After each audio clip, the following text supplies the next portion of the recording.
नमस्कार, आज आपका स्वागत है हमारे चैनल पे। आज हम बात करेंगे गॉल ब्लैडर कैंसर के बारे में। ये गॉल ब्लैडर कैंसर है क्या, कैसे होता है, इसकी क्या जांचें होती है, इसके बारे में एक अच्छी तरह विस्तार में जानेंगे। जो आज की जनरेशन है, जो जहाँ पे दिल्ली, हरियाणा, पंजाब में ये बीमारी आज के टाइम पे बहुत कॉमन हो चुकी है और जो आज की जनरेशन को बहुत इम्पैक्टफुल बना रही है। हम स्वागत करते हैं डॉक्टर नीरज गोयल का, जो हमारे इस बारे में थोड़ा हमें आगे से बताएंगे। हम स्वागत करते हैं डॉक्टर नीरज का। डॉक्टर नीरज, आपका स्वागत है। आज हम आपसे ये बात करना पूछेंगे कि गॉल ब्लैडर कैंसर है क्या?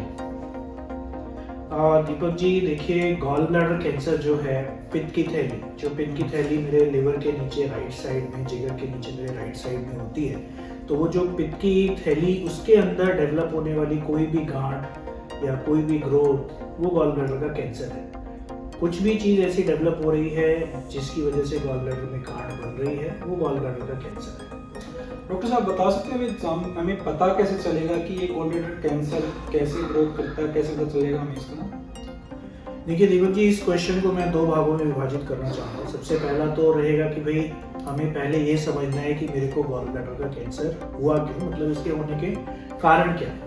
तो इसका जो सबसे प्रमुख जो हम कारण मानते हैं, ये सबसे पहले मैं आपको बोलना चाहूँगा कि हम इसको समझें कि दिल्ली, हरियाणा, पंजाब, उत्तर प्रदेश, इन एरियाज़ के अंदर गॉल ब्लैडर का कैंसर बहुत ज़्यादा है। और ख़ासकर जहाँ जहाँ से हमारी गंगा नदी बह रही है, उसके आसपास के एरिया में गॉल ब्लैडर कैंसर बहुत ज़्यादा मिलता है।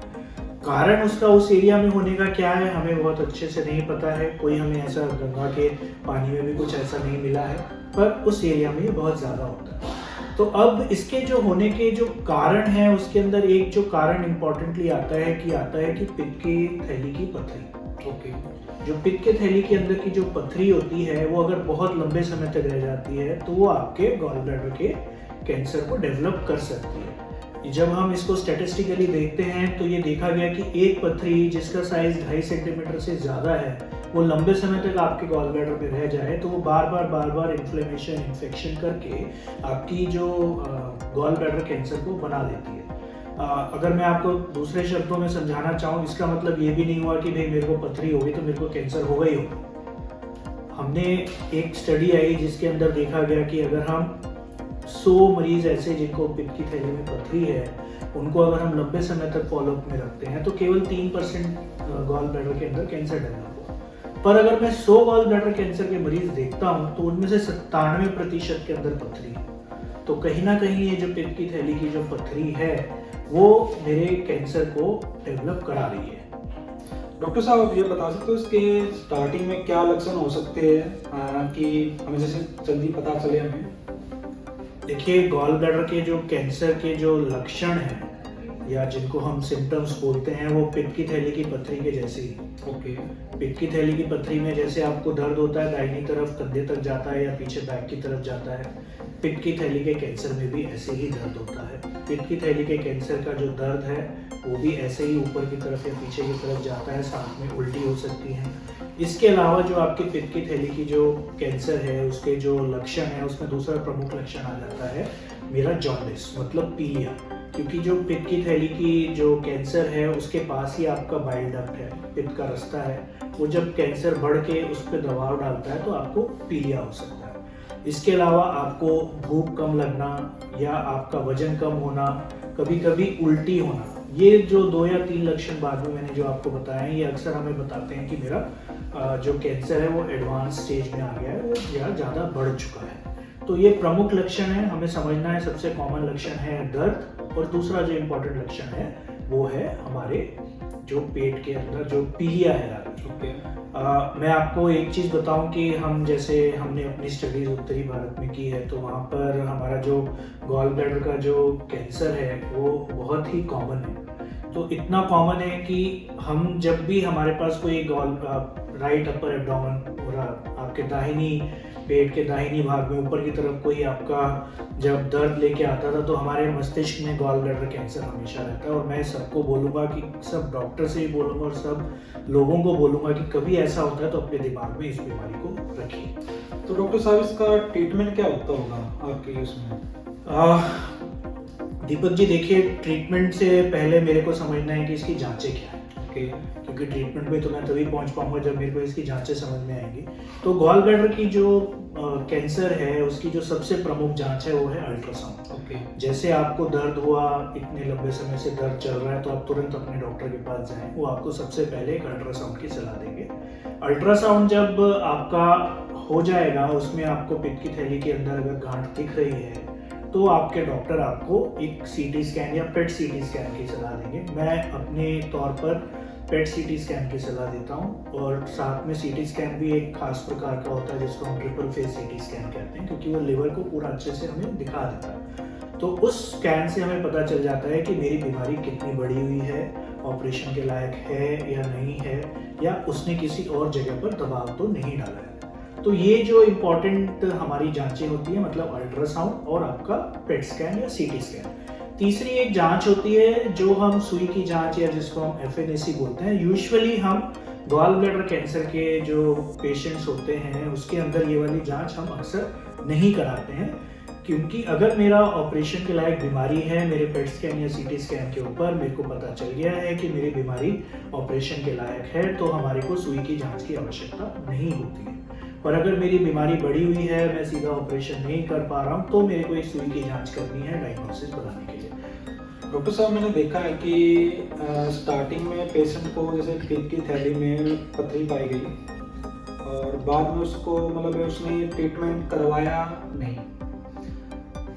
उसके बाद उसको पता चला कि उसने कई साल उसने ऑपरेशन नहीं करवाया। उसको डॉक्टरों ने एडवाइस किया था कि उसको अपनी पित्त की थैली, जिसे गॉल ब्लैडर कह लो आप, उसने रिमूव नहीं करवाई और आगे जाके वो कैंसर का रूप बन गई। ऐसा क्या होता है जो पहले वो चीज नॉर्मल थी और आगे जाके वो कैंसर बन गई? ऐसे इसमें क्या चीज है जो मतलब हम पहले थोड़ा उससे बच सकते थे या मतलब रोक भी सकते थे? आप अपने क्या बताएंगे? दीपक जी, देखिए, मैंने शुरुआत में जैसे बोला कि जो मेरे पित्त की थैली की पथरी थी, अगर वो बहुत लंबे समय तक रह जाती है तो वो वहाँ पर इन्फ्लेमेशन पैदा करती है। कैंसर, किसी भी ऑर्गन में कैंसर डेवलप होता है तो वो एक शुरुआती जब भी शुरुआत होती है तो उसमें एक इन्फ्लेमेशन का प्रोसेस शुरू होता है। वो जब अनकंट्रोल्ड हो जाता है तो वो कैंसर बन जाता है। इसी प्रकार जब अगर मेरे पित्त की थैली के अंदर, गॉल ब्लैडर के अंदर अगर पथरी है और वो बार बार मेरे को दर्द दे रही है या मेरे को बार इन्फ्लेमेशन दे रही है, अंदर बैठी हुई वो जो पथरी है उसको शरीर के लिए तो हानिकारक है, वो कहीं ना कहीं आपको इन्फ्लेमेशन देगी, और जब वो लंबे समय तक खिंच जाता है तो वो कैंसर का रूप ले लेता है।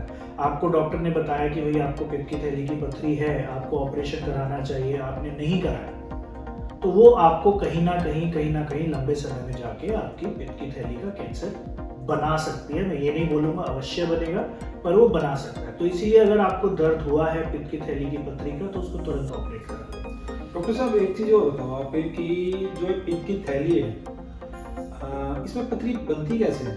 क्यों बनती, क्या कारण होते हैं ऐसे? मतलब जो हमारे जो डेली रूटीन होते हैं उसमें क्या हम ऐसी चीज स्किप कर सकते हैं जिससे हमारा आगे ये चीज़ ना हो?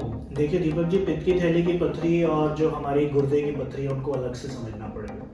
जो गुर्दे की जो हमारी पथरियाँ होती हैं वो यूजुअली मेटाबॉलिक होती हैं। मेटाबॉलिक मतलब मेरे शरीर के अंदर किसी ना किसी ऑक्सीलेट या कैल्शियम या दूसरी चीज़ों की समस्या आ रही है। पर जो पित्त की थैली की पथरी होती है वो मेटाबॉलिकली इतनी स्ट्रांगली एसोसिएटेड नहीं है।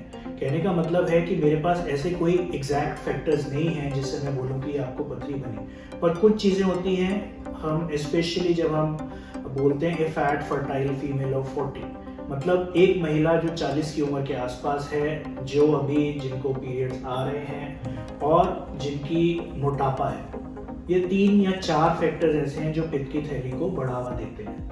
Fat fertile female of 40। इसके अलावा ये बोला जाता है कि भाई आप अगर पानी वगैरह कम पी रहे हैं तो मेरा जो बाइल है उसके अंदर पानी की मात्रा कम रहती है, तो जो बाइल क्रिस्टल्स होते हैं, कोलेस्ट्रॉल क्रिस्टल्स होते हैं, वो बैठ जाते हैं। आपने सुना होगा कि कभी डॉक्टर ने बोला है कि भाई आपके गॉल ब्लैडर के अंदर गर्दा है, या जिसको हम मेडिकल भाषा में स्लज बोलते हैं। ये स्लज है जिसके क्रिस्टल धीरे धीरे गॉल ब्लैडर के अंदर बैठ के वो पथरी बना देते हैं। तो कुल मिलाकर अगर आप मोटे हैं, अगर आप पानी कम पी रहे हैं, आप 40 की उम्र के आसपास हैं, तो आपके गॉल ब्लैडर की पथरी के चांसेस ज़्यादा हैं। ये कोई ऐसा सेक्रोसेंट नहीं है कि केवल इसी में ही होगा। गॉल ब्लैडर की पथरी कभी भी हो सकती है। कुछ प्रॉब्लम होती है जैसे सिकल सेल एनीमिया हो गया या थैलेसीमिया हो गया, जिसमें ब्लड का डिस्ट्रक्शन हो रहा है, मतलब आपके ब्लड के सेल टूट रहे हैं, उसके अंदर भी पित्त की थैली में पथरी बन सकती है। डॉक्टर साहब, जैसे हमें कैंसर किसी ने बताया कि हमारा डायग्नोस हो गया कैंसर, जैसे आपने बताया था पेट सीटी आप जो भी करवाते हो, तो उसके बाद क्या ट्रीटमेंट होता है कि जिससे हम जल्दी से जल्दी इस चीज़ को, बीमारी को कंट्रोल कर सकें? देखिए, गॉल ब्लैडर का जो ट्रीटमेंट है, गॉल ब्लैडर के जो कैंसर, पित्त की थैली के कैंसर का जो ट्रीटमेंट है, वो ट्रीटमेंट सर्जरी है, ऑपरेशन है। सबसे इम्पॉर्टेंट, सबसे ज़रूरी, सबसे प्रमुख जो इलाज है वो ऑपरेशन है। ऑपरेशन में आप पित्त की थैली के कैंसर को निकालते हैं और साथ के साथ एक लिवर का हिस्सा भी लेके आते हैं। जैसे ये आपका लिवर है, यहाँ पर मेरा गॉल ब्लैडर होता है, तो जहाँ पे गॉल ब्लैडर चिपका हुआ है उसके आसपास का लिवर, जिगर का एक आप हिस्सा हटाते हैं और आसपास की गांठों को साफ करते हैं, जिसको हम रेडिकल कोलेसिस्टेक्टमी बोलते हैं।